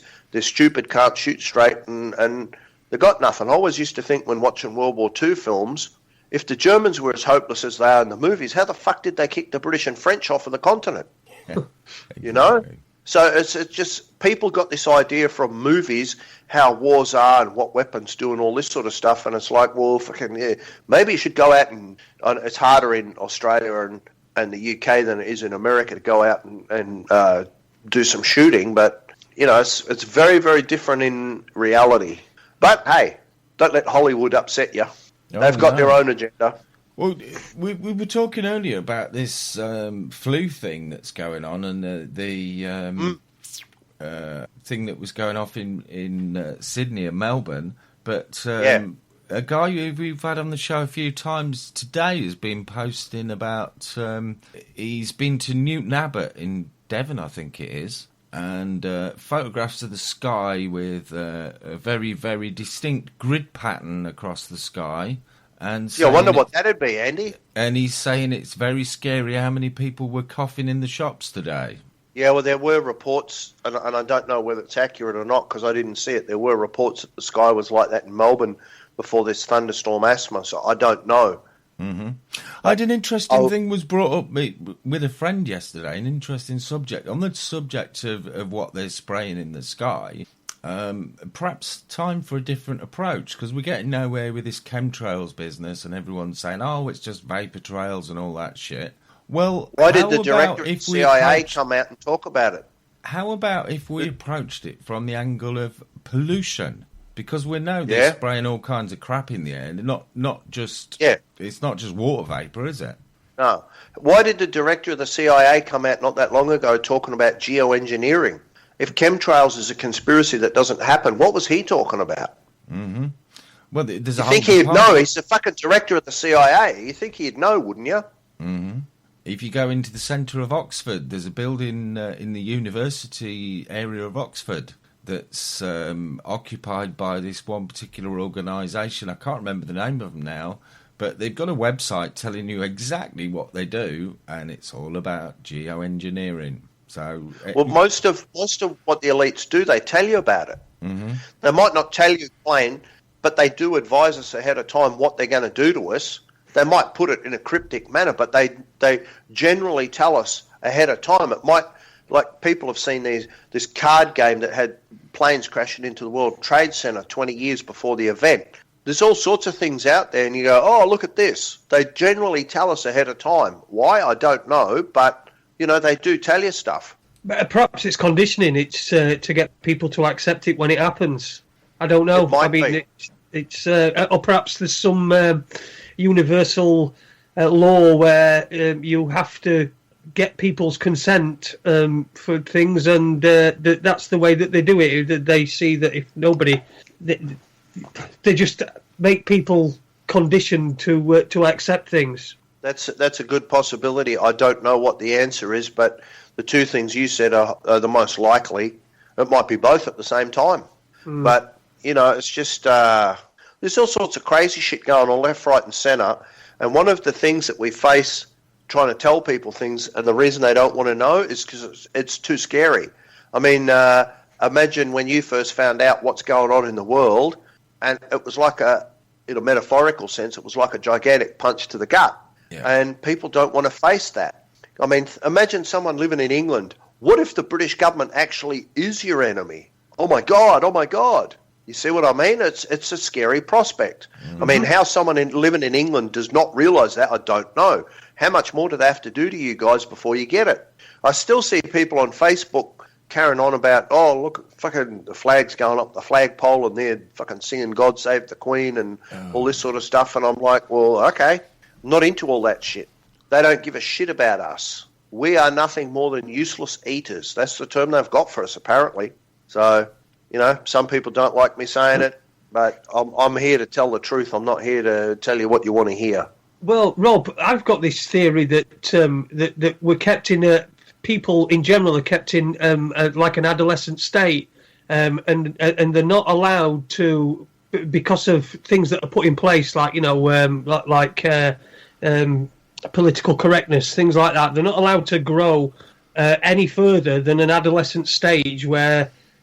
Because if you just know, all you got to do is look on Facebook and see how childish even the people that you wouldn't expect, people perhaps you don't know very well, but there's still that childlike way, and I suppose as well that keeping us in that state helps to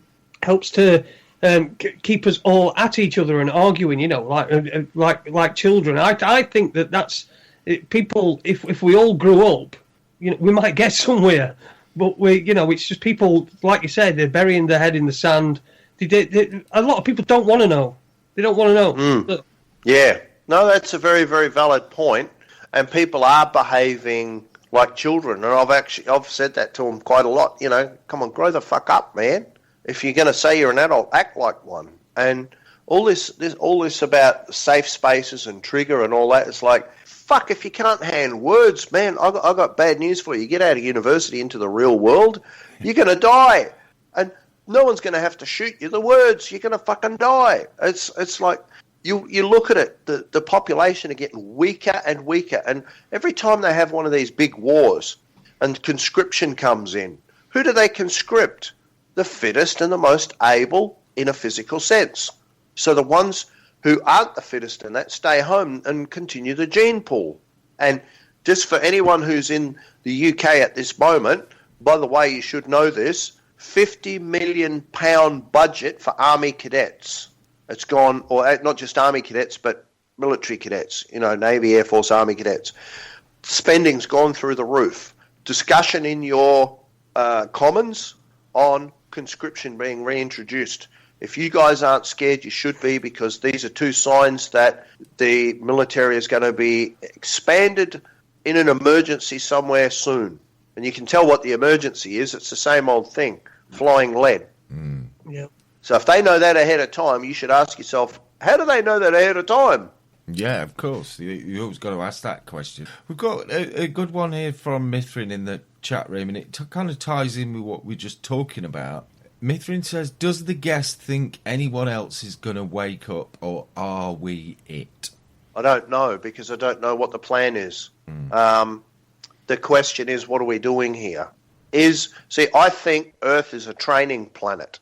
And what I mean by that is, when you join the army, it's getting that way in the UK. It's not how it always was before. But here, when you join the army, they send everybody to recruit training battalion at Kapuka in New South Wales. It's near Wagga Wagga. And you go there, and the only reason for existence for the recruit training battalion is to get civilians and get them to the point where they can be posted to a unit and then go off and do initial employment training. So that's all they exist for. So they get civilians in and they turn them into very basic soldiers. Now, during this process, if I said to you that you get bastardized, that would be the fucking understatement of the millennia. They treat you, if you got treated like shit, you're having a good day. And the instructors are like scumbags and demons rolled into one. So you go through the whole training course, you're yelled at, you're abused. Back in my day, you were physically abused, mentally abused, verbally abused. You get to the last day, which when you graduate, you have a marching out ceremony where you put on a dress uniform and fucking march around and show everyone how good you are at marching and shit. Yeah. Guess what happens after the marching out ceremony? The instructors come up and go, "Hey, Andy, I'm fucking proud of you, done real well. I knew you'd make it. You're a good bloke." And you're thinking, hang on a second. Yesterday, I was the scum of the earth. And fucking, come on, Andy, fucking hurry. Come on, you little shit. It's an act. Yeah. It's all an act, because they can't be nice and get you to that stage. So they have to be fucking nasty, because human nature being what it is, you don't move out of a comfort zone unless you're pushed. And I think Earth is a training planet. So all of these new souls and intermediate souls maybe come here and they go through all of this shit here, and we're learning things. So will people wake up or won't they? I don't know. If I'm correct that this is a training planet, then there's all of this is learning. And now we're back to Revenge of the Sith again, because that same conversation in the cinema or in the theatre between, I keep going to call him Darth Sidious, but he's actually Chancellor Palpatine and Darth Sidious simultaneously. He says to Anakin, I have this conversation, he says to him, have you ever heard the tragedy of Darth Plagueis the Wise? And then Anakin says, no. He goes, well, I didn't think you would. I didn't think you would have. It's not something the Jedi would tell you, because Darth Plagueis the Wise was a Sith Lord. And so he goes on and tells him about how, he was such a master of the dark side of the Force, he could stop people from dying. So then Anakin says, oh, that's really interesting. And Palpatine says to him, the Jedi and the Sith are alike in almost every way. And then Anakin says, oh, well, the Sith use their passion and anger and all that. And he goes, yeah. And he says, well, but the Jedi only use their Force for good. And then Palpatine says to him, good and evil are a point of view, which most people don't get that. They go, what? And so it's true. Good and evil are points of view. And how do you demonstrate that? Right, this is the deal. We get a Christian, a Muslim, and a Jew, right? I give the Christian red goggles, I give the Muslim green goggles, and I give the Jew blue goggles. And I take them into a room where the walls are white. And then I bring them out and I say to them, actually, this is a demonstration of truth, not good and evil. So you bring them out, you say, what colour is the wall? And, of course, they're going to say, oh, it's red, green, or blue. But it's not. It's white. That's the difference between the truth and your truth. But a demonstration of good and evil is, and we'll pick the most controversial one. Andy is an SS officer, and Jason is a Jewish inmate at Auschwitz. And I come along and go, right, Andy, get rid of Jason. Mm-hmm. Okay, so Andy goes off, poof, shoots Jason. Andy's point of view, that's a good thing. Jason's point of view, it's not so fucking good because he's just got a lead sandwich. It's the same event, but it's good and evil at the same time. It has to be a point of view. Now, if Earth is a training battalion and everything here is about learning lessons, even things like pedophilia and murder and rape and all that, learning lessons, they're not good or bad. They are lessons. Yeah. So will more people wake up? I don't know. Maybe it's not their time. Maybe we've already done recruit training and we're going to initial employment training and we're more advanced than the next guys who are coming through to do the basic stuff. I don't believe in this thing called ascension. Everybody's going to fucking ascend up into the sky. Well, okay, well, if the gravity of the planet fails, yeah, we might all go up into the sky. But it's not like that. The acquisition of wisdom's an individual journey. It's not something that the whole species does together, which, if you go on a Facebook, you'll see that. So I don't believe in ascension like, all of these so-called light workers and New Age people believe in. I believe it's an individual journey. So will more wake up? I don't know. What are they waking up to? What are they waking up from? It's just everybody's got different things to learn. Everyone's at different stages. And, everyone says, oh, you're a light worker. Well, how the fuck do you know that? Everybody can't be a light worker, because now you're back to Revenge of the Sith again. You got Anakin Skywalker in the new trilogy that they got, like The Phantom Menace, Attack of the Clones, Revenge of the Sith. The whole story revolves around Anakin Skywalker, who, of course, in the original Star Wars is Darth Vader. And he's the chosen one. He's prophesized to bring balance to the Force, right? So Darth Sidious influences him and does it quite well, brings him to the dark side, and it's ironic how he does it. You know how Anakin Skywalker falls to the dark side? Because of his attachment to his wife. So he falls to the dark side because of love. So anyway, he falls to the dark side, and then they've got this program where they're going to wipe out the Jedi, and in there you hear Darth Sidious getting on to everyone saying, execute Order 66. And that's the pre-planned destruction of the Jedi. So Anakin takes the 501st Legion of stormtroopers over to the temple, fucking whacks everybody. Then he hunts Jedi down here and there. Stormtroopers across the galaxy kill him. Then Obi-Wan Kenobi, who's actually, I can't think of his name now. The actor playing him. I'll figure it out in a minute anyway. He's actually a Scots actor. He's in Trainspotting. Ewan McGregor. That's it, fucking Ewan McGregor. See, I knew who it was, I just couldn't get his name. So he says to him, but you're the chosen one. You weren't meant to destroy the dark side, not join it. That's what you got from it. That's what you thought. There's 10,000 Jedi and 2 Sith is meant to bring balance to the Force. That was the prophecy. Not, let's make everything nice. How did he bring balance to the Force? They killed something like 9,980 Jedi, and now there's 20 Jedi and 2 Sith. He brought balance. Not everything is as it appears. When you bring balance, it doesn't mean we're all going to sit around and sing Kumbaya and have fucking cucumber sandwiches. To bring balance to an ecosystem that's out of sync usually requires a cataclysm. Cataclysms aren't nice. People die. All sorts of things happen. You know, in the environment, when there's too many predators and not enough prey, predators die. When there's too much prey, not enough predators, the prey dies. So all sorts of things happen, and you know it's a law of physics that nature demands an equilibrium. So if something's too far out of sync, something will happen to bring it to equilibrium. And so the thing is, in this one, you're going to bring balance to the Force. Well, he did, just not how you thought. So on Earth, things aren't what people think they are. What are they? I'm not 100% sure, but I'm fairly sure it's a training planet. So that's why I say to people, I'm not against the New World Order. And they go, oh my God, hey, what does that mean? You're one of them. It's like, no, you fucking idiot. They're your instructors. They're the instructors helping you to get these lessons and learn. Oh, does that mean you endorse pedophilia? Oh, you know what my answer to that is? How'd you like a knee in the balls? It's a case of I'm not endorsing anything. I'm asking you to turn off the fucking television and turn your brain on and think, why? Why?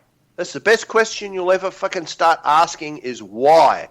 Now, I don't know about in the UK, but back in the 70s, we used to have this advertisement for Cadbury Dairy Milk Chocolate. And I had a Professor Julius Sumner Miller, and that was his catch cry. Why is this so? I mean, they've got a fucking physicist doing a chocolate ad. And that was his catch cry. Why is this so? That's what you need to ask yourself and stop all of this emotional response. Because like Jason's saying and Andy's saying, it's all fucking juvenile. It seems like we're stuck at an adolescent age. And we react to stimuli on an emotional basis and not a logical one. See, now I sound like fucking Mr. Spock. If we use our brains, who the hell knows what sort of a outcome we'll get to things. But again, the PSYOP is run and written by psychiatrists and psychologists. They know exactly what strings to pull, what parts to hit with a rubber hammer to get what reaction. And, it's not even rocket science. People talk about cause-effect solution. It's actually thesis, antithesis, synthesis. You work it backwards. All right, what do we want? We want to depose Bashar al-Assad. Okay, so we need a rebellion. So we need to put something up. You can work it backwards. This guy is right-wing, so we'll get the left-wing. They'll fight each other and annihilate each other, and we'll have regime change. This is not rocket science. It's the way they do it. But people react to things emotionally. They don't use their brain, and they fucking fall for it every time. And that's what pisses me off. It's like, hang on a second. We all know Andy's a dodgy car dealer, and you bought 15 cars from the guy.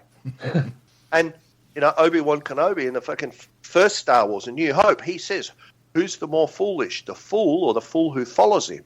Yes, exactly. Oh, absolutely. But it's very interesting. It's a very interesting perspective you're coming from there, Rob, with the whole training planet. I've not come across that before, and I'm going to give that a little bit of thought. That's very thought provoking. Yeah, well, see, I don't meditate like other people do. I sit in front of the computer at night, and I sit in the darkness, and I think about things, and I ponder them, and I get I get insights into things, and this is where I get a lot of my thoughts from. I mean, I don't even have curtains in this computer room because my landlord's a wanker, and it took him a month to actually figure out that the blind and the curtains are down. So I said, all right, no worries. If you can't fix it, I will. So I went and disassembled the box that my bed came in. I just nailed the box over the windows. He came for an inspection, and he goes, what's this? I said, it's cardboard. He goes, I can see that. I said, well, what the fuck are you asking for? He goes, no, why have you got a box nailed to the window? I said, because you're an idiot. I told you that the curtains and the fucking blind were down, didn't I? He goes, yeah. I said, oh, by the way, they're out in the garage. So we went out in the garage and said, see, there's your shit. He didn't say a word. So I've actually got cardboard nailed to the windows, well, to the fucking windowsill, not the windows. And so it's dark in here, which suits me down to the ground because I like to sit in the darkness and think about things. Yeah. And that's the problem, though. When you have an active mind, I'm still looking for the off switch. Because you lay in bed and you're still thinking about things. It's like, fuck off, it's bedtime. Not what's the reason for existence of the universe. You know, it's like, but that's how I come up with a lot of things. I sit in the dark. Usually I'll have a Siamese cat sitting on me. And I'll sit here and think about things. And then I get an idea and I'll just, oh, okay, if I can sit and think about that for a while and then extrapolate that idea out. So it's not meditation like other people do. Because generally with meditation, you've got to empty your mind, whereas I seem to be filling it up. Mm-hmm. I'm doing the opposite. Yeah, but I just wanted to. Sorry, I just wanted to. I wanted to mention a tweet I saw earlier on. I thought it was quite apt for tonight. A tweet I saw earlier on from Frankie Boyle, and I think he'd put something like "Great the United Kingdom" or something like that. The only Nazi regime where the trains don't run on time. How rude! Yeah, you can thank your mate. What's his name from fucking Virgin? Oh, but there's leaves on the line. The trains are late. Yeah. Good old Richard Branson. Yes, that's him. There's fucking leaves on the line and the trains are late. Are you for real? Imagine if you pulled that in school. Okay, Jason, you're fucking hour late. Where you been? Oh, there's leaves on the line. The trains were late. They would fucking give you the... Well, back in the old days, they'd give you the cane. They'd go, don't give us that shit, fucking whack. Yeah. And yet that happens. It's like... but, you know, it's crazy. You know, Britain's got this Westminster system. That's where it was developed. And I play these games. There's a series called Total War. And it's a geopolitical thing where you run a nation... and you've got to conquer other nations and stuff, and it's both at the strategic level and the tactical level. You can actually go down on a battlefield and fight. Oh. And there's one called Total War Empire, and it's the period of 1700 to 1800. And Britain is not stable in this game. And in reality, Britain's not stable. None of these fucking Westminster systems are. You know why? Because they have elections every 3 to 4 years. You know, somewhere like Saddam in Iraq, that's stable. It's just a consistent passage. Whereas with these Western fucking Westminster system crazy places, it's constantly changing. I mean, you got the Labor Party in, then 3 years later you vote the Consecutives in. The Conservatives, they are consecutive, but they're conservative as well, I suppose. You vote the Conservatives in, and then you say, fuck them, we'll get the Labor Party back, and then they're wankers, so you get the Conservatives back. It's like you're on the Titanic and you're going to New York, but you're going to fucking zigzag there. It's at least double the distance, you know, and it's not stable. But in the meantime, the power behind the whole deal, they don't give a shit because if it's not stable, it still exists and it keeps everybody on their toes, you know. And it's interesting because of the system that we have to study constitutional law and that, and a lot of it is English constitutional law, and they tell you stupid shit like the Queen's a figurehead. She can't do this and this and this. She's a constitutional monarch, not an absolute monarch. Now, I've had a few debates in law class, and fucking lecturers didn't like it, but hey, it's bullshit. The Queen has two faces. Not that that's a surprise to a lot of people out there. She's got a public face and a private face. In the public, she's a figurehead. In the private, she's a very powerful woman. And then I've said to people, do you realise the Queen has the power to veto acts of Parliament before she gives assent to them or amend them? They go, nah, bullshit. And you know what they're telling you? It's not in any of the law books. It's not in the deal. And they're right. It's not. But the Queen has been amending and vetoing acts of Parliament for decades. Do you know who else? Do you know who's number 2? Prince Charles. He's been doing it as well. And go and Google it. Queen vetoing acts of Parliament. You'll find that it's got to such a point, they changed the laws so that you can't FOI things anymore. Because that's how they found out about it. I don't know if it was The Guardian or one of those papers did some an FOI, and they found this fucking huge list. She's vetoed or amended something like 58 acts or something. But they'll still spout that she's just a figurehead bullshit all day long, and people will lap it up because that's the image they want for her. Is she's like this old lady grandmother type figure? That's the image that they want to portray. Like an aged Mary Poppins, but without the brolly. And I just Googled it, Queen veto laws, and look at this. It was The Guardian. Tuesday, 15th of January 2013. Secret papers show extent of senior royals' veto over bills. And it was a court order. They wouldn't release documents, and the courts ordered them to release it. It says Whitehall papers prepared by Cabinet Office lawyers show that overall at least 39 bills have been subject to the most senior royals' little-known power to consent to or block new laws. And let's see. In one instance, the Queen completely vetoed the military actions against Iraq bill in 1999, a private member's bill that sought to transfer the power to authorise military strikes against Iraq from the monarch to Parliament. And so let's go down, because I'm pretty sure Charles has been asked to consent to 20 pieces of legislation, and this power of veto has been described by constitutional lawyers as a royal nuclear deterrent. That sounds like a fucking good plan. That may help explain why ministers appear to pay close attention to the views of senior royals, also known as suck an ass. Let's see. I think it had a list here. Most of the things that Charles has been vetoing and fucking around with revolves around the Duchy of Cornwall, because that's his own little fiefdom where, his word's the law. Yeah. So it's a lot of... Oh, here you go. It's got a list on it. Royal influence. Here's a list of government bills that required the consent of the Queen or the Prince of Wales. It is not exhaustive, and in only one case does it show whether any changes were made. It is drawn from data gleaned from 2 FOIs.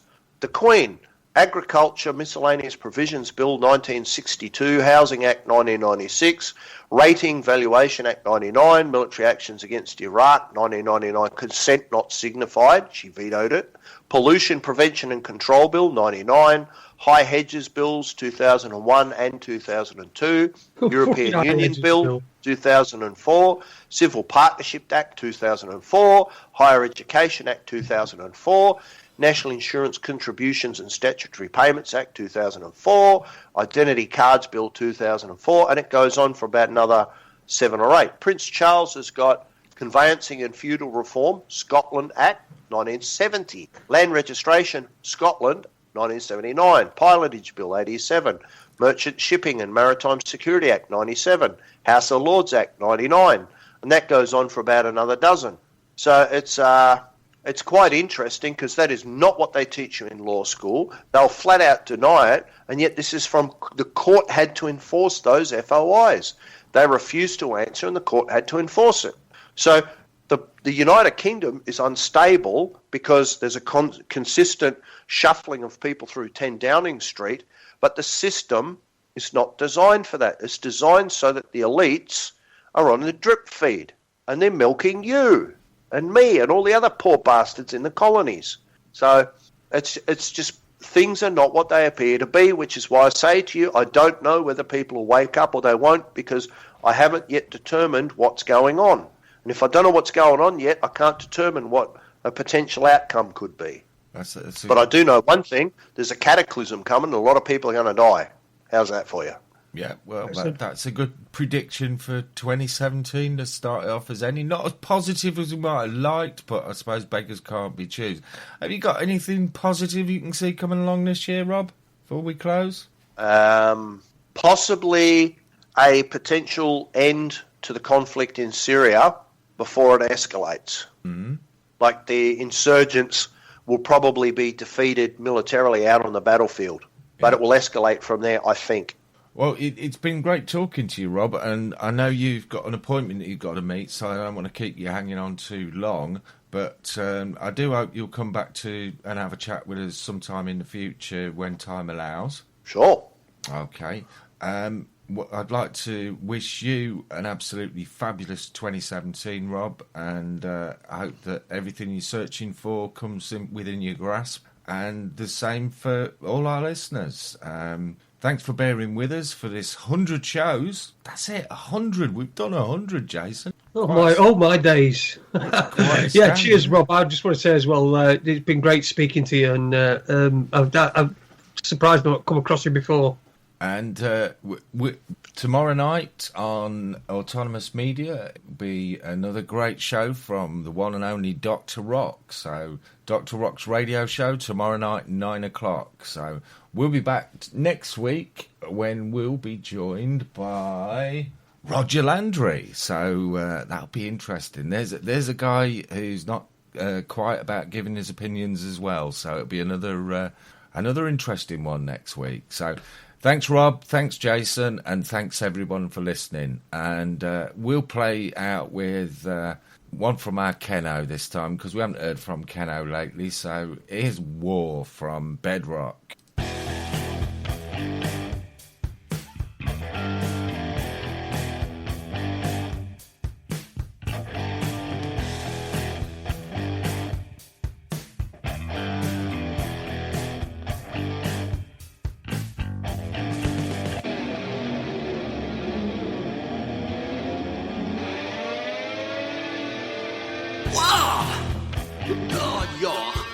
What is it good for? Absolute destruction! Wow! I say, what is it used for? Peddling reconstruction! Wars fought with bullet guns and tanks. Genocide is wrought by the bidding of the banks. You've got no voice 'cause you don't have a say. Rise above the parapet, they'll blow your life away. I say, whoa! God, what is it good for? Social deconstruction! Wow! I say, what is it used for? Raping and abduction! War is a product of a sick, diseased mind, maximizing profit through killing off mankind. The guy have no value, so they'll send your kids to hell, while Zionism triumphs with the sound of the death knell. I say, whoa! God, what is it good for? Populous reduction! Wow! I say, what is it used for? Mind control induction! Was manifested by instant corporate greed. Should you protest it, your kids will go in need. While you pay your taxes, you forge your own chains. You forfeit your freedom, and nothing else remains. I say, whoa! God, what is it good for? Interracial ruction! Wow! I say, what is it used for? Vibrational transduction!